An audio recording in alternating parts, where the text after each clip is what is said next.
আলাইকুম ওয়া রাহমাতুল্লাহি ওয়া বারাকাতুহু। আপনার চাইতে আব্দুল্লাহ ইবনে উবাই নামক যে মুনাফিকের লিডার ছিল, ওই লিডারের ঈমান আপনার চাইতে আরো মজবুত ছিল। আপনি যেমন পড়ছেন লা ইলাহা ইল্লাল্লাহ মুহাম্মাদুর রাসূলুল্লাহ, এই কালেমা কি আব্দুল্লাহ ইবনে উবাই পড়ে নাই নাকি? মুনাফিকেরা এই কালেমা পড়ে নাই? পড়ছে তো পড়ছে। কেমনে পড়ছে জানেন? আমি আপনি পড়ি বাংলা ভাষার মানুষ, আরবি পড়তে গেলে ঠিক মতো উচ্চারণ যথাযথ হয় না। আর ওরা ছিল আরব দেশের মানুষ, মদিনার মানুষ। ওই মদিনার মানুষ এত বিশুদ্ধ উচ্চারণে এত সুন্দর করে কালেমা পড়ছে, যে কালেমা আমি আপনিও পড়তে পারি নাই। ওইরকম বিশুদ্ধ উচ্চারণে কালেমা পড়ছে এরা। আমি আপনি নবী সাল্লাল্লাহু আলাইহি সাল্লামকে সরাসরি দেখি নাই, এই মানুষগুলো নবী সাল্লাল্লাহু আলাইহি সাল্লামকে সরাসরি দেখছে, নবী সাল্লাল্লাহু আলাইহি সাল্লামের পিছনে নামাজও পড়ছে। ওই আব্দুল্লাহ ইবনে উবাইও জীবনে এক ওয়াক্ত নামাজ ছাড়ে নাই, নবী সাল্লাল্লাহু আলাইহি সাল্লামের পিছনে নামাজ পড়ছে। তারপরেও তো মিয়া জাহান্নামী না? তাহলে আপনি নামাজে নাই, সালাতে নাই, তারপরেও কেমন করে আশা করে বসে আছেন জান্নাতে চলে যাবেন? এটা হলো শয়তানের বড় ধোঁকা। বড় প্রতারণা গুলার মধ্য থেকে সবচেয়ে বড় ধোঁকা, সবচেয়ে বড় প্রতারণা হলো মিয়া লা ইলাহা ইল্লাল্লাহ যে একবার পড়ছো আর জাহান্নামে যাওয়ার সম্ভাবনা নাই। এটা হলো শয়তানের সবচেয়ে বড় প্রতারণা, সবচেয়ে বড় ধোঁকা। লা ইলাহা ইল্লাল্লাহ তো ওই আব্দুল্লাহ বিন উবাই পড়ছে, পড়ে নাই? এই কথা বলা না, লা ইলাহা ইল্লাল্লাহ পড়ে নাই, বরং আমার কাছে আরো সুন্দর করে পড়ছে, পড়িয়ে তো তারা জাহান্নামী হয়েছে। তাহলে এই কথা বলে বসে থাকার সুযোগ নাই যে আমি তো একবার কালেমা পড়ছি, মনে হয় আমার জান্নাতে যাওয়ার সুযোগ নাই, জান্নাতেই চলে যাব। এবং সবাই দেখবেন দলিল দেখো আল্লাহ রাসূল সাল্লাল্লাহু আলাইহি ওয়াসাল্লাম বলেছেন মান ক্বালা লা ইলাহা ইল্লাল্লাহ দাখালাল জান্নাহ। ওই লা ইলাহা ইল্লাল্লাহ পড়ছেন ভালো কথা, লা ইলাহা ইল্লাল্লাহ বলছেন, কিন্তু লা ইলাহা ইল্লাল্লাহ যে চুক্তি, সে চুক্তি ভঙ্গ করে ফেলছেন। ওই চুক্তির উপরে আপনি নাই। এজন্য আমার ভাইরা এবং বোনেরা, যেই ঈমান আমাকে আপনাকে মসজিদ পর্যন্ত আনতে পারে না, যে ঈমান ফজরের নামাজে ঘুম থেকে তুলতে পারে না, মসজিদে ডাক দেওয়া হয় আশহাদু আল্লা ইলাহা ইল্লাল্লাহ, মসজিদের মাইকে ঘোষণা হয় আশহাদু আন্না মুহাম্মাদার রাসূলুল্লাহ, মসজিদের মাইকে ঘোষণা হয় হাইয়া আলাস সালাহ হাইয়া আলাল ফালাহ, মসজিদের মাইকে ঘোষণা হয় আসসালাতু খায়রুম মিনান নাওম, আসসালাতু খায়রুম মিনান নাওম। এত ডাক, এত আহ্বান, এত ঈমানী ঘোষণা শোনার পরেও আপনার আমার ঈমানের মধ্যে কোনো নড়াচড়া নাই, হেরফের নাই। বুঝতে হবে আমার আপনার ঈমানটা ভিতরে জিন্দা নাই, ঈমানটা ভিতরে অসুস্থ হয়ে মারা গেছে। যে ঈমান আমাকে ঘুম থেকে জাগাইতে পারে নাই, যে ঈমান আমাকে মসজিদ পর্যন্ত আনতে পারে নাই, ওই ঈমান কোনদিন আমাকে আপনাকে জান্নাত পর্যন্ত নিতে পারবে না। আপনার বাড়ির কাছে মাত্র 10 হাত দূরে, 100 হাত দূরে, 200 হাত দূরে মসজিদ, এইখানে ঈমানটা আনিয়ে নিতে পারে না। আর আপনাকে আমাকে হাজার হাজার মাইল দূরে ফুল ছাড়া পানি দিয়ে ওই জান্নাত পর্যন্ত পৌঁছাই দিব। এই ধোঁকা শয়তানের ধোঁকা। অসংখ্য ভাই বোন আজকে এই শয়তানের ধোঁকার ঘরে বসে আছে, নামাজ নাই, জান্নাতে যাবে এই আশা করে বসে আছে। আপনার ঈমানটা 10 হাত দূরে, 100 হাত দূরে টানে নিতে পারে না। তাহলে এটা কত দুর্বল। আপনার ট্রেনের ইঞ্জিন একটা যদি বগিগুলার ট্রেনে 10 হাত নিতে পারে না, তো ওই ইঞ্জিন আপনাকে এখান থেকে একেবারে কুড়িগ্রাম নিয়ে যাবো, একেবারে ওই কি বলে পঞ্চগড় নিয়ে যাবো, এরকম বিশ্বাস করা যায়?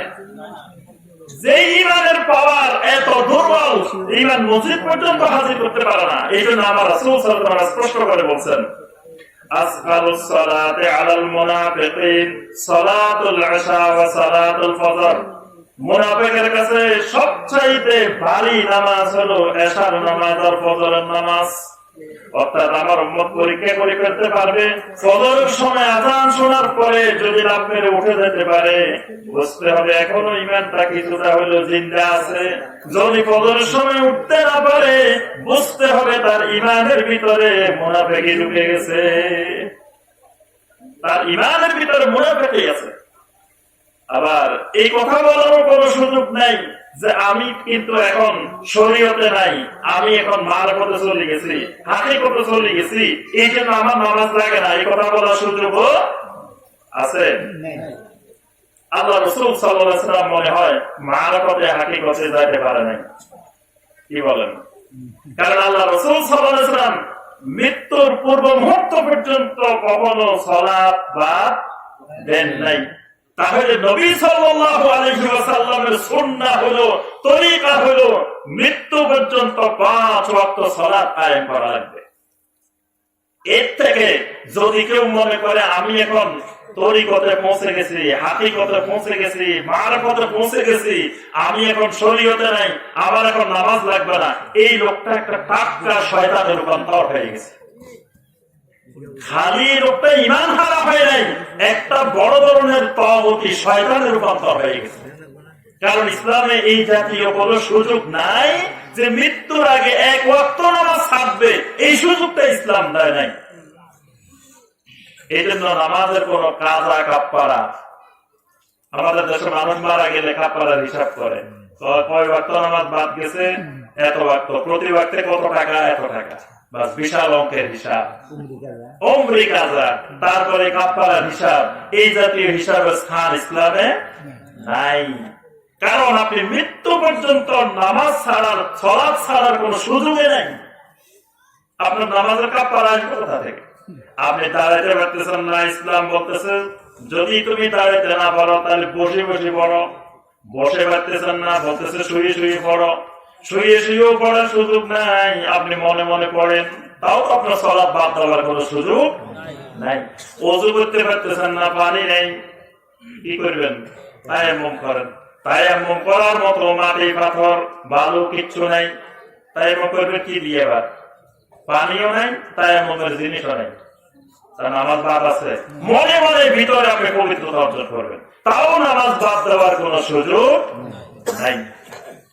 কিয়ামতের ময়দানে সর্বপ্রথম হিসাব কিসের হবে?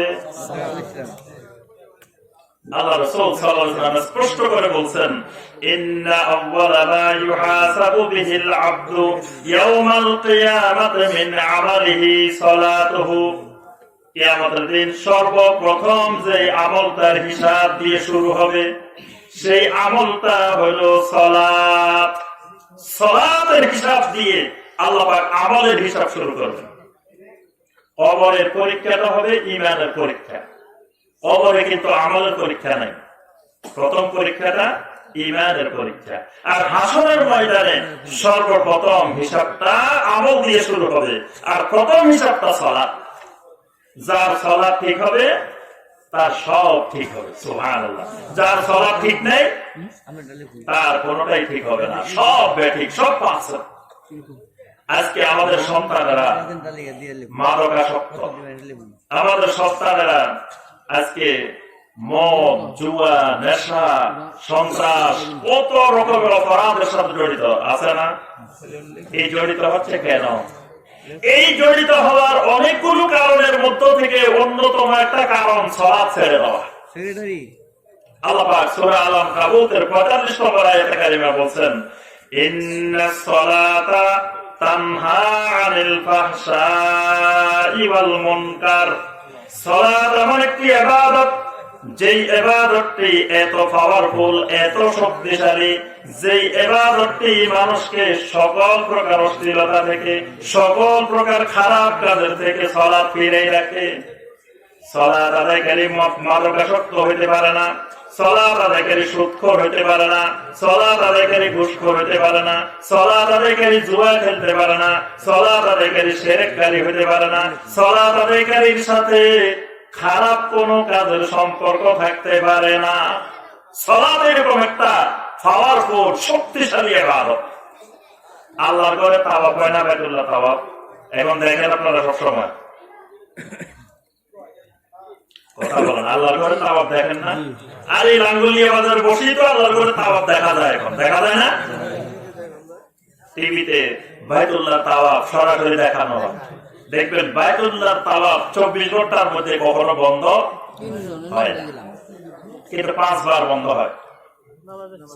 শুধুমাত্র ফরজ সালাতের সময় যখন মুয়াজ্জিন বলে আল্লাহু আকবার আল্লাহু আকবার আশহাদু আল্লা ইলাহা ইল্লাল্লাহ আশহাদু আন্না মুহাম্মাদার রাসূলুল্লাহ, এই আল্লাহু আকবারের সাথে সাথে ইকামতের সাথে সাথে তাওয়াফ বন্ধ হয়। আবার ইমাম যখন আসসালামু আলাইকুম ওয়া রাহমাতুল্লাহ আসসালামু আলাইকুম ওয়া রাহমাতুল্লাহ বলছে, সাথে সাথে দৌড়ায় যায় আবার তাওয়াফ শুরু। মাঝখানে খালি 3 রাকাত 4 রাকাত এই ফরজ সালাতের সময়টা তাওয়াফ বন্ধ থাকে। তাহলে আল্লাহর ঘরের তাওয়াফ কোন ইবাদত, কোন আমল, কোন কাজ দিয়ে বন্ধ করার সুযোগ নাই। একটা ইবাদত আছে, এইটা দিয়ে তাওয়াফ পর্যন্ত বন্ধ হয়ে যায়, সেই ইবাদতের নাম কি? সালাত। তাহলে তাওয়াফের চাইতেও বেশি শক্তিশালী, বেশি পাওয়ারফুল সালাত। আল্লাহর ঘরের তাওয়াফের চেয়েও বেশি শক্তিশালী ইবাদত সালাত। এটা এমন ইবাদত যেটা আল্লাহর ঘরের তাওয়াফকে পর্যন্ত স্টপ করে দিতে পারে। তাহলে যেই সালাত আল্লাহর ঘরের তাওয়াফ পর্যন্ত থামাই দিতে পারে, ওই সালাত আমার দোকান বন্ধ করে দিতে পারে, ওই সালাত আমার ব্যবসা বাণিজ্য বন্ধ করে দিতে পারে, ওই সালাত আমার সমস্ত কর্মকাণ্ড বন্ধ করে দিতে পারে। এইরকম পাওয়ারফুল ইবাদত সালাত। তাহলে যখন সালাতের আযান হবে, সাথে সাথে আমার দোকানপাট সব বন্ধ হয়ে যাবে। কিন্তু দেখবেন শয়তান তখন এত কাস্টমার আসবো, মুখে 5 মিনিট পরে যায়, 10 মিনিট পরে যায়, এই তো জিনিসটা দিয়ে দিই, জামাত শেষ, এরপর আর কাস্টমারও নাই, আপনি বসে থাকেন। যা আসবো ওই জামাতের সময় আসবো, সালাতের সময় আসবো। এই জন্য আল্লাহ পাক সতর্ক করছেন, ইয়া আইয়ুহাল্লাযীনা আমানু লা তুলহিকুম আমওয়ালুকুম ওয়ালা আওলাদুকুম আন যিকরিল্লাহ। খবরদার ইমানদাররা, সন্তান সন্ততি ধন সম্পদ যেন তোমাদেরকে আল্লাহর জিকির থেকে কোন অবস্থায় গাফেল না করে, ধ্বংসের দিকে নিক্ষেপ না করে। রিজালুন লা তুলহিহিম তিজারাতুন ওয়ালা বাইউন আন যিকরিল্লাহ। ইমানদার যারা, তাদের বৈশিষ্ট্য হলো ব্যবসা বাণিজ্য, তিজারত, কোন কিছু বেচা কিনা তাদেরকে আল্লাহর জিকির থেকে, সালাত থেকে দূরে সরাতে পারে না। যারা হজে গেছেন দেখছেন, মক্কা মুকাররমায়, মদিনা মুনাওয়ারায় আল্লাহু আকবার আযান হইছে, স্বর্ণের দোকান, বড় বড় দোকান সব রেখে সালাতে চলে গেছে। কাস্টমার বের করে দেয়, ওখানকার দোকানদাররা আযানের সাথে সাথে সবাইকে, কোনো বেচা কিনা নাই, কোনো কিছু কথা নাই, সবাই বের হো বের হো, সালাত সালাত, সবার মুখে শুধু সালাত সালাত। এটাই হলো একজন মুমিনের কাজ। সালাতের ওয়াক্ত হবে, তার সমস্ত কাজ স্টপ হয়ে যাবে। সালাত এত শক্তিশালী ইবাদত, এটা আজকে আমরা মুসলিম উম্মাহ ঈমানের বহিঃপ্রকাশ যে সালাতটা, সেই সালাতে ছেড়ে দিচ্ছি। ওই মুসলিম উম্মাহ দুনিয়াতে মার খাবে না, কারা মার খাবে? তাদের কপালে মার ছাড়া আর কি থাকতে পারে? কারণ যারা আল্লাহর সাথে ওয়াদা ভঙ্গ করে, আল্লাহর ইবাদত থেকে দূরে সরে গেছে। যতদিন পৃথিবীতে মুসলিম উম্মাহর সালাত ঠিক ছিল, ততদিন মুসলিম উম্মাহ সারা পৃথিবীর নেতৃত্ব দিচ্ছে। এখন যাদের সালাতে ঠিক নেই, তারা নেতৃত্ব দূরের কথা, তারা পৃথিবীতে থাকার অধিকার নেই। এই জন্য আল্লাহ রাব্বুল আলামিন আমাদের উপরে আযাব ও গজব নাযিল করছেন। ইহুদিদেরকে দিয়ে মারান, খ্রিস্টান দিয়ে মারান, যত মুসলিম আছে সকল মুসলিম দিয়ে আমাদেরকে খালি মারান। পৃথিবীর যত জায়গায় মার খেতেছে, একটা জাতি মার খায়, সেই জাতির নাম কি? মুসলিম। আর কোন জাতি পৃথিবীতে মার খায় না। মিয়ানমারে কারা খবর দেখেন? মুসলিম। ভারতে কারা? মুসলিম। তারপরে ফিলিস্তিনে কারা? মুসলিম। এইভাবে সারা দুনিয়ার খোঁজ খবর নিয়ে দেখেন মার খাচ্ছে কারা?